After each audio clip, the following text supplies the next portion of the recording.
Hello again and welcome to another edition of the Mixed Martial Arts Beat right here on MMAfighting.com. We've got a great show planned for you and we're really excited that everyone's enjoying the show. Thank you so much for joining us on another Saturday morning right here on MMAfighting.com. And we have represented the Northeast very well on this particular episode. I'll explain why right here, right now. Joining us from SureDog.com, he hosts the Rewind show on the SureDog Radio Network. He is Jack Encarnacio. He also hosts Mouthpiece MMA on NBC Sports Radio, 1510 a.m. And he is representing the great city of Boston. I'm here. Yes, sir. Good to have you back, Love Jack. that dirty water. Exactly. Luke Thomas representing the great city. Is it a city or a district? It is a city. It is a city. Washington, D.C., also of MMAfighting.com and Spike TV's MMA Uncensored Live. And, of course, returning Mike Chiappetta of MMAfighting.com, representing the mean streets of Connecticut.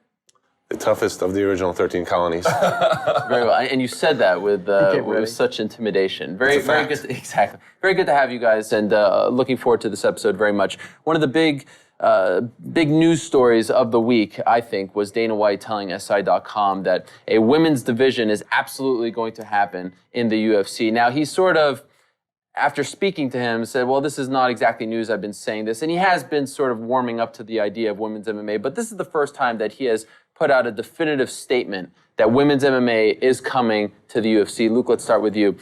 Is this a good call on the UFC's part? Is women's MMA ready for the UFC? Ready right now? I don't know. I think overall it's a good idea. I think it's something that they should move towards. There are a lot of challenges, and Mike and I talked about it this week. I mean, there's roster space. If you bring over women, how are you going to account for that? Because you see these shows sometimes on the FX and Fuel, there'll be like 9-10 fights on the preliminary card, and I'm told that's often because Joe Silva owes these guys fights by a certain time. He has to throw them on somewhere. So they've clearly already got a big roster, and adding women, and not all the women are going to fight on the prelim portion. They're going to fight on the main card too at some point, especially Ronda Rousey. So there are some logistical challenges in bringing them over. But Sports Business Journal, Sports Business Daily had a study basically, and they sort of said that the women's side of the game could be, unlike boxing, could be a portion of the sport that provides lasting and differentiating popularity for it.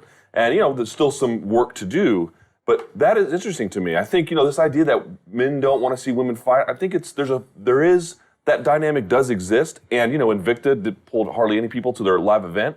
And I think they overblow that there's 200,000 people watching their events. I don't believe that. But I do think that while people may not go to the box office to see women fight, they will tune on TV, and they might just buy pay-per-view. And I think that to me is an interesting way to look at things. So I think it's a great idea.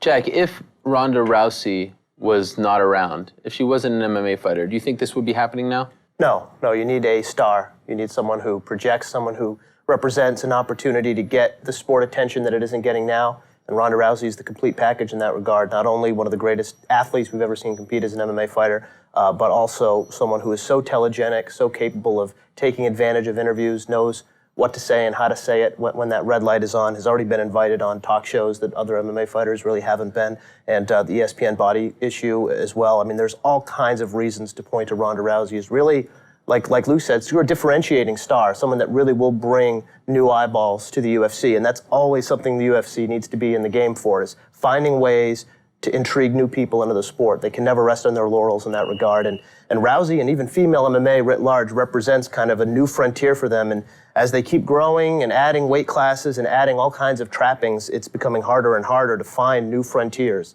And women's MMA really is one of them, just in time. Yeah, that's the major thing I think that Jack hit on is when you look at the live event business that they're really in, it's really centered around superstars, right? The biggest events are all going to center around the biggest names. And Ronda Rousey is fast becoming one of the biggest names in MMA. As you said, she's got some mainstream attention already, and she's very young in the sport. If she keeps winning, it's only going to get better. Of course, this would not be happening without Ronda Rousey. That's what drew Dana White's attention. But, he understands the superstar business. I mean, he got here to this level with guys like George St. Pierre and Brock Lesnar and guys that can cross over and draw in some more mainstream people.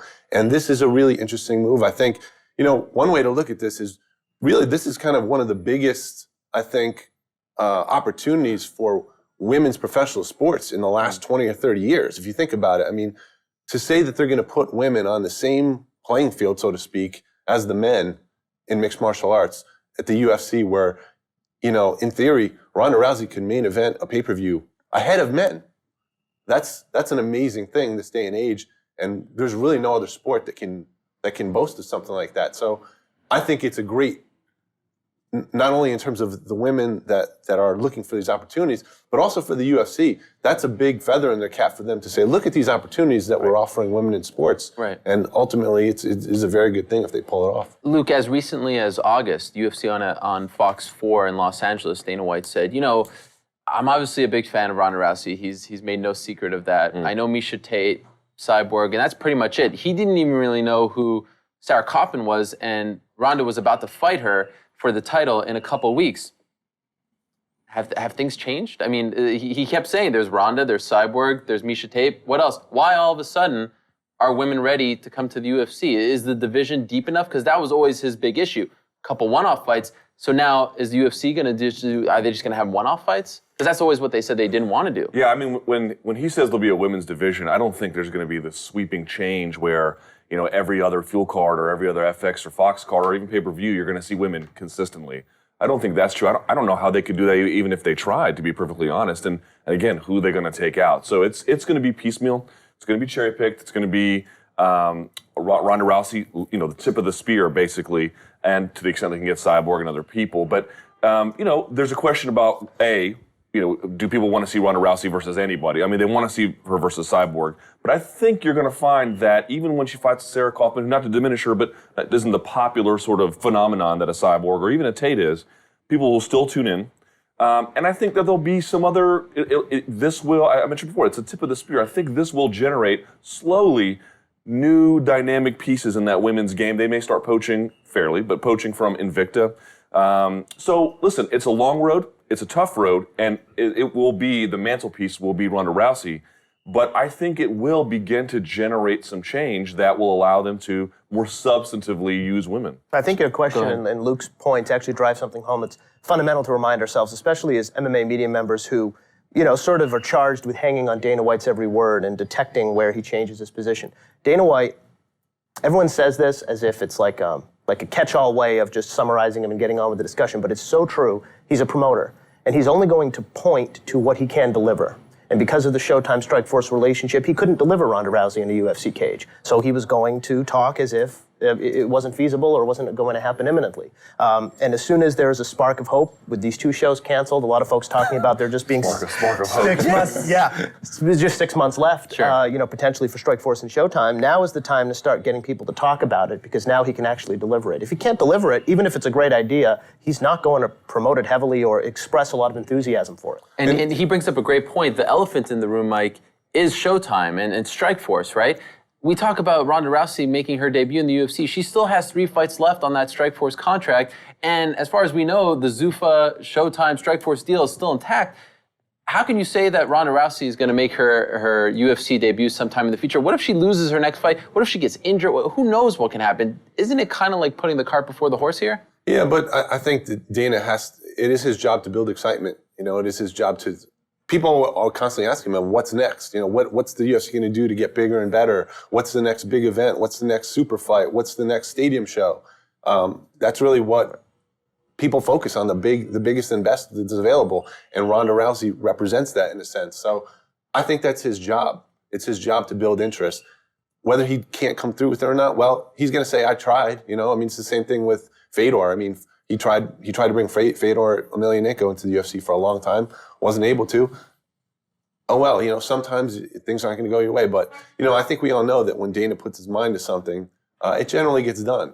So, Sorry, I didn't mean to cut you off. Go ahead. No, and the other point I was going to make as to the depth of the women's division, just to go back to that a little bit, is I don't think it's any different than any of the bookend divisions, I'll call them, in the UFC, flyweight and heavyweight, which are both a little bit thin on top, you know, on rosters, because obviously you're only drawing so many people at that huge size that heavyweights are, that smaller size that flyweights are, and so the flyweight division in the UFC does not.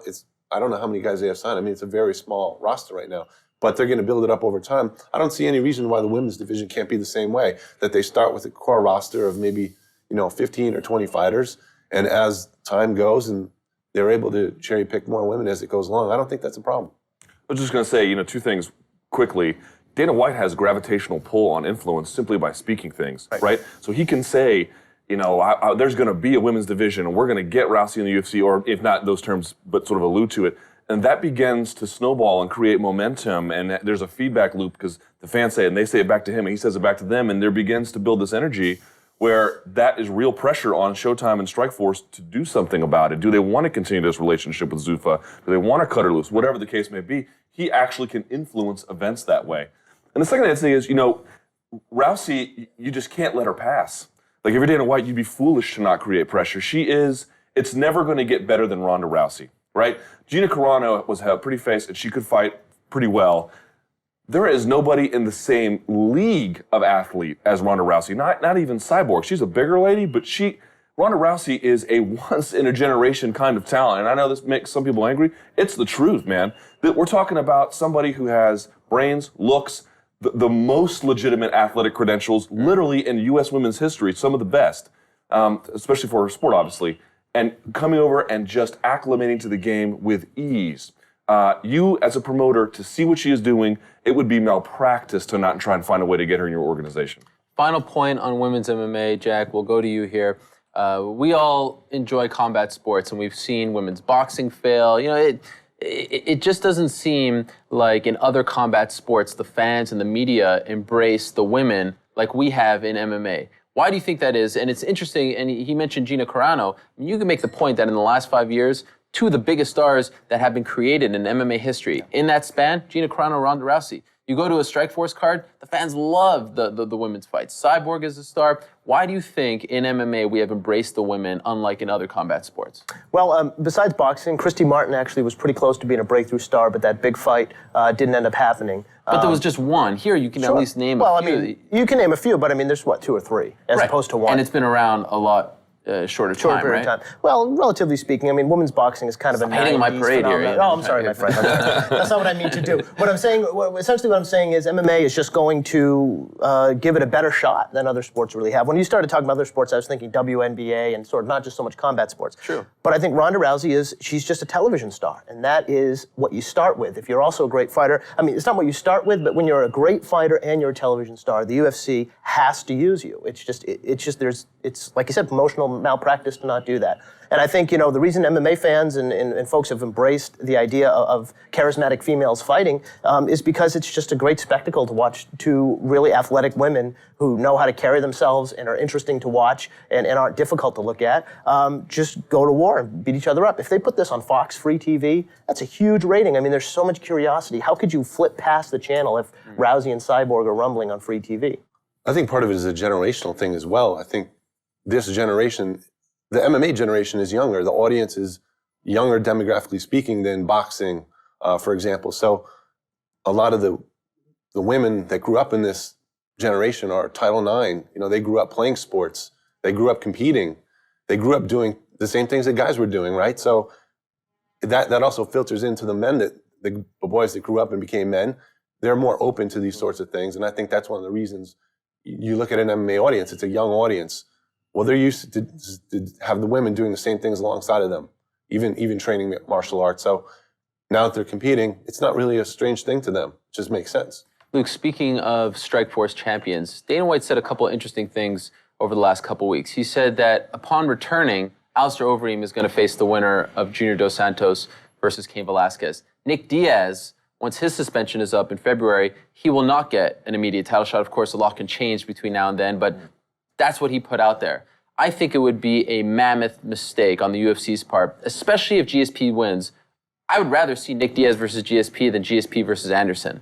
And I think if Nick doesn't get an immediate title shot, considering his popularity, considering how he will act upon his return, I think you could make a case for Nick getting a title shot makes a lot more sense, is a lot more fair than Alistair getting an immediate title shot. What do you think of that decision on the UFC's part? I mean, there's a lot of ways to sort of skin this cat and address it. The obvious challenge to your point, not the one I'm going to make, but someone would say is, well, listen, Alistair beat Brock and Nick Diaz lost to Carlos Condit, and that's sort of that. Controversial loss, but... Admittedly, right. Although nothing controversial about what Alistair did to Brock. Listen, it's a tough call. Diaz to me is kind of interesting. And the reason why is because two things about him are kind of funny. He doesn't have the mic skills that a Ronda Rousey or Chael Sonnen have, right? But he has this organic appeal because of his essence and the way he fights. The other thing that's interesting to me about Nick Diaz, and correct me if I'm wrong, he has never pulled out of a fight due to injury. He's missed weight here and there. He has missed weight there and there, but Elite XC days. He's just not shown up. There's that. The Jay Haran situation where he didn't. Sure, but I mean, kind of worse. Well, here's what I mean. Given a big opportunity, and we'll see, but given a big opportunity, injury has never plagued him or his brother. I don't think Nate Diaz has ever pulled out of a fight due to injury either. In other words, he's a consistent, reliable talent in that sense. To me, there is something to be said for that. I don't know if I'd give him an immediate title shot simply because of the Condit fight. I did have Condit winning that fight. I know it's debatable. Sure. But what I would say is, if you put him against somebody who might wrestle him to death, who isn't a contender, like if you put him against Koscheck, I don't really find that to be an appropriate use of his talent. And with Overeem, Overeem could be the next big heavyweight star in MMA, so I think there is some case to be made for ushering him in. Although also I could entertain the argument that Cormier deserves something of that kind of treatment. I'm transfixed as anybody by Nick Diaz, but he's one of the least reliable guys in the entire sport. I mean, maybe not in terms of injuries, but I mean, the guy has straight not shown up and caused a complete wholesale cancellation. It's really the reason Carlos Condit is even in this conversation. It's because he's the guy that got plugged into the mess that was created when he just didn't show up for the GSP press conference and sort of forced Dana's hand. And I don't think it's extrapolating too much to say that might be behind why they didn't want to go straight to Nick Diaz, because they're not sure what they're getting in terms of a guy who's actually, going to make all of his obligations, and putting him straight into a pay-per-view main event might be more of a risk than Dana's willing to take. Whereas I don't get that sense around anybody really besides Nick Diaz, particularly Alistair Overeem. It's clear GSP versus Nick Diaz is one of those mega fights that they can do that'll probably do north of 800,000 buys. That's clearly true. And the second they can get there, they will. But I think there is more trepidation with Nick as far as putting him right back into the spotlight than there would be with Overeem. And Mike, what kind of message are you sending if Overeem gets an immediate title shot? Well, I certainly don't know if it's the right thing to do based upon, the fact that he's been suspended and is found to have testosterone in his system. But, if you look at it compared to, I always try and compare things to other sports, the sports that, mainstream sports, sure. I guess you'd say.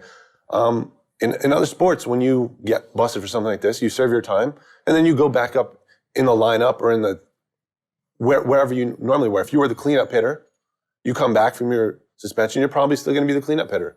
You really don't lose anything as a result except for the time or the money, the fine. And that's really the only penalty that he should be serving. If he was the number one contender, and yes, he did test clean in the Lesnar fight, even though there was a whole mess before that with him missing a test,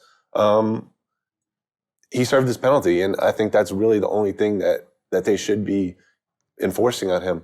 The other thing I would say, in this case, when you look at Diaz versus Overeem, is if you look at the health of the divisions, right? Who else is there other than Overeem that's really set up for a title shot after this JDS match with Kane? I mean, is there anybody else that you can really say, well, this guy really just, it's really Overeem, right? I mean, Daniel Cormier, if he comes back, if he's able to fight, I mean, who knows when he'll get his last fight in Strikeforce.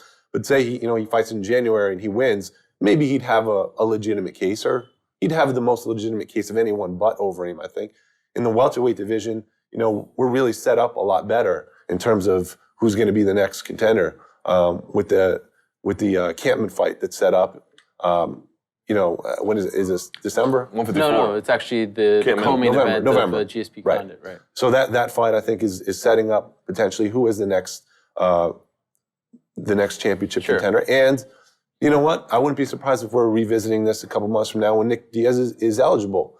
The UFC might change their mind, as we know.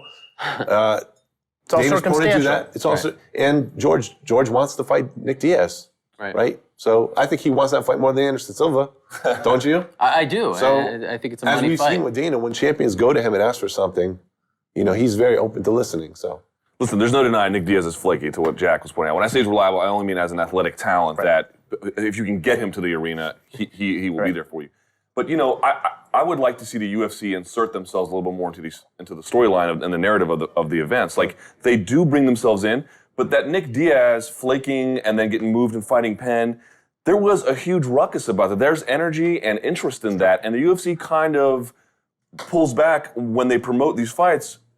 They play a huge role in everything. Yeah. They play a huge role in that 151, 152 issue. And HBO does that with 24/7 exactly. beautifully. And I would really, okay, he's not reliable, but in that lack of reliability, the UFC plays a role in trying to figure things out. There should be some kind of promotion around that. And that's hard to do because it's so hand in glove. I understand, and you don't want to promote a certain way over another, but they play such a huge role in events, and Nick Diaz has this weird orbiting relationship with them. That is a way to make him a bigger star than he is, to the extent they want to push him. I understand. I'm just saying that's a way to use Nick Diaz and his flakiness to everyone's benefit.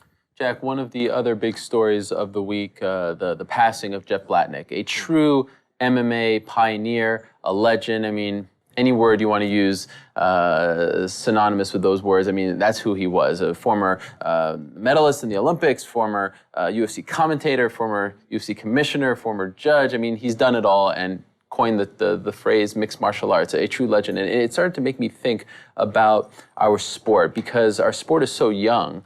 We're just about to be 20 years old. The UFC is in November of 2013. The sport is so young that we haven't seen a lot of pioneers like a Jeff Blatnick pass away just yet. And I guess we're fortunate, and it's going to come with time. And it started to make me think about an MMA Hall of Fame. And I'm kind of tired of the whole UFC Hall of Fame debate. We know what it is. It's like those Ring of Fames that NFL football teams have. It's just they're giving back to the gold watch you get retiring from the company. Yeah. But an MMA Hall of Fame, I feel like with the passing of Jeff Blatnick, it really started to make me think that this is something that we really need in our sport. Because in 20 years, when there's a kid going with his dad if there would be an MMA, he could read about a Jeff Blatnick. If there isn't an MMA Hall of Fame, I feel like these people are going to be forgotten. There's nowhere to honor these people and to learn about them. Don't you feel like it's time that, given where the sport is right now, that an MMA Hall of Fame should be founded somewhere, maybe even in Denver, the home of the first couple UFCs? I totally agree. Yeah, I think you have to start with a writers association. You have to start with a group of media members who are willing to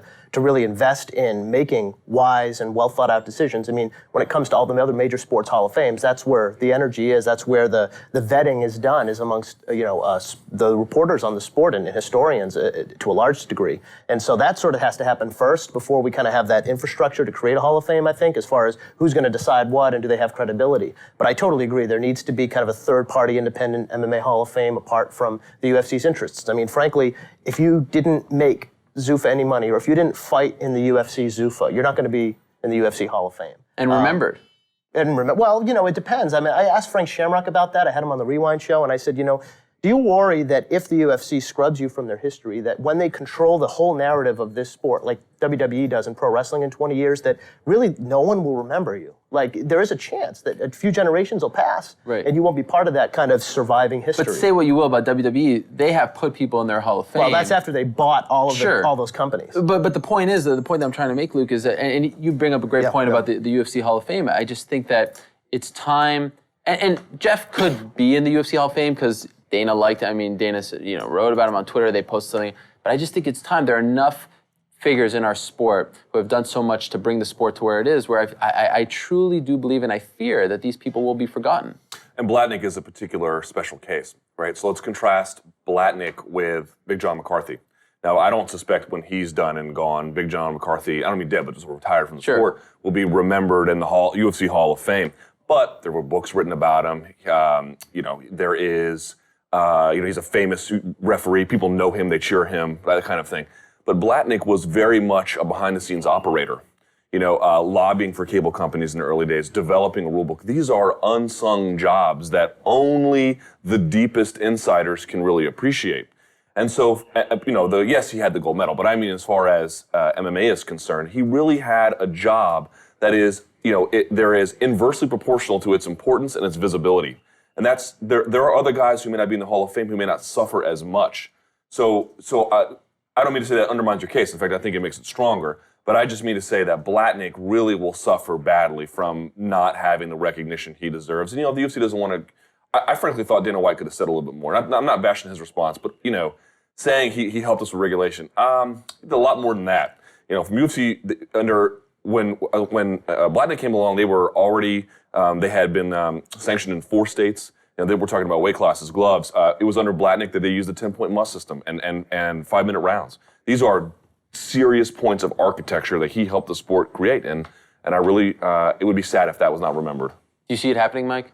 I think it's going to happen. It's just in due time. I mean, the one thing is we want results so quickly, in this day and age and everything, right? And of course, in this sport, we want to see things move ahead quickly as well. We want to see international expansion. We want, a couple years ago, we wanted to see the UFC on network television, all these milestones that we want to see so we can compare our sport more favorably to the other big sports. If you look at the other big sports, which I tend to do, most of them were around for 50, 60 years before they actually put together a Hall of Fame. Because you almost need a certain historical distance to understand, how important some of these people were in some cases, and just to be able to compare and contrast, the importance of what they contributed to the sport, right? So I don't think it's a bad thing that a Hall of Fame doesn't exist just yet. I think it will in time. I think it's a no-brainer. At some point in the next, 10 to 20 years, I think there will be, enough of a consortium, whether it's a group of journalists like Jack was saying, or maybe it's even a group beyond that with reporters and some business people who are mixed martial arts fans who say, this is just a good idea, this needs to be done.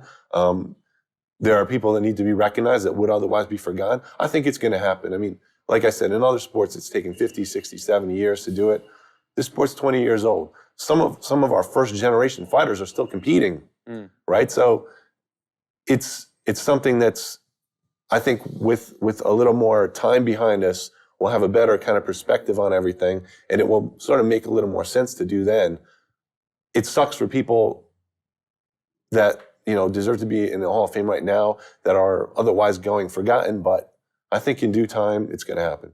And I just want to make clear, I'm not trying to put down the UFC's Hall of Fame. I think they have every right. It's their company to run their Hall of Fame. Sure. And it's fine. It doesn't bother me at all. I just would love to see another one where we're giving back to and honoring the people who brought us here and the history makers and the pioneers, the legends like Jeff Blatnick. We are running out of time, just a couple minutes left. I want to get your final rapid-fire take, if you will, on another big story that I think materialized this week. The group behind the Glory World Series is essentially taking over the Dream New Year's Eve show, Japan, December 31st. Who knows what this means for the future of Dream, but for an organization that put on 0 shows in 2012, I think it is significant that an upstart promotion with apparently a lot of financial backing is now putting on this show end of the year. Historically, huge show for Japan. Obviously, the last couple of years ratings haven't been as big, but I think it's an interesting thing, and I want to know, am I making too much of this? Is this a sign that Japanese MMA and Dream in particular are back, or is this just a one-off fun type of show? Yeah, just a one-off fun type of show. The problem with the last one they did, Fedor Ishii, is they couldn't get any TV networks to buy it, so it was a disaster. I think it was only on pay-per-view, which is a nascent, barely existent market in Japan. The whole idea that you do the show is to see if a network will buy it and broadcast it on the biggest night of television of the year in Japan. The Dream name is kind of floating out there because FEG, their former parent company, declared bankruptcy, and they perhaps Glory purchased the actual Dream name, but it's hardly Dream as we used to know it. It's hardly connected and tethered to the K1s and the Prides and the former ownership. If they can sell it to a TV network and do a decent rating on New Year's Eve, it's a good thing as far as every year maybe, Japanese TV networks would be interested in pumping some money into the sport come that time because it's good programming. But beyond that, I mean, if for Japanese MMA to return, there's going to have to be a huge star that breaks through. What do you think, Luke? Yeah, I mean, I think he pretty much summed up the business side of what's going on here. I actually was talking to another insider about this the other day, and I was asking, what are the hopes of being on TBS, which was really that's the big television, or Fuji. Not the American TBS. No, right. Tokyo Broadcast. Yeah. And then Fuji as well. And as I understand it, it's like nowhere right now. Not to say that they won't, but that, as he highlighted, that's the real key consideration. The other thing I'd just contribute quickly is that old habits die hard. I think people really have this longing and this romanticism about Japan, understandably. And I also think Glory and the people behind it they're trying to throw the book at a problem. Like they're going sort of all over the place and doing a lot of different things. Kickboxing, now MMA. I think they sort of have a little more focus on their business plan. But, if it's a fun show, it's a fun show. The names they listed already were, but whatever. Great fighters, but, is there a wow factor? Sure. There's no wow They've factor. only named 3. Any positivity coming from that side of the room? I think you have to reserve judgment. I mean, you can't get too excited about one show. It's not like it's an all MMA show either, you know. Right. So is MMA returning in Japan in a big way? No, it's not. 10 MMA, 3 kickboxing. Okay, but I'm saying it's not a completed MMA show. All right, jeez. It's better than nothing for sure, of course. But you know, I think Jack hit the nail on the head. MMA in Japan is not going to come back until they create another superstar, and we haven't seen that happen for quite a while. I mean, even the fighters that come to the U.S., the Japanese fighters that come to the U.S. have struggled. So even a Japanese fighter in the UFC would help the MMA scene in Japan, and we haven't seen that either. So I think we really need to look beyond, you know, just the December 31st show. If they come back with another show in February and we see some signs of growth or some signs of effort, then we could say, okay, maybe they're going to give it some sort of go. I think as of right now, we really can't consider it more than just this one-off on this holiday, which we know has been a traditional show for them. All right, let us leave it at that. Great job, guys. Really appreciate the time and the insight. And now we want to hear from you. Hit us up in the comments section below, whether it's on YouTube or MMAfighting.com. Let us know what you think about anything we talked about today, and even give us future topics. We'll be doing this, obviously, for many weeks to come, unless they pull the plug on us. But I think they like us. I think they like us. So far, so good. Yeah. I think they like us. For Jack Encarnacio, Luke Thomas, Mike Chiappetta, I'm Ariel Helwani. Thank you so much for watching another edition of the MMA Beat.